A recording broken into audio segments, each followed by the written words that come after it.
Hi, this is Chris from Total Parts Plus, and today we have a 2005 Mazda 3 SP23 sedan, stock reference number 4872.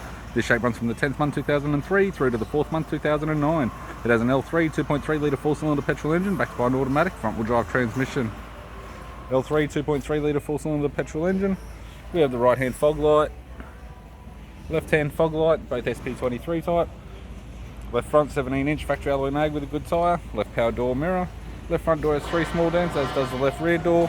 Left hand side skirt. Left rear 17-inch factory alloy mag with a good tyre. With the left hand tail light. Left boot lid garnish. Boot lid appears to have no damage.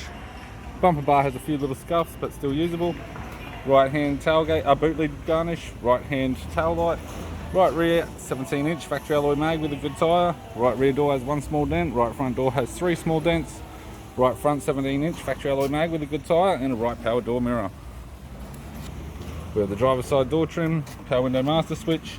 This vehicle's fitted with grey leather interior, automatic type console, automatic gear shifter, heater controls, factory 6-stack CD player, courtesy lamp, left hand sun visor, right hand sun visor, instrument cluster, and a tidy 3-spoke leather steering wheel with audio buttons. I'm Chris from Total Parts Plus, and I'd like to thank you for watching this video.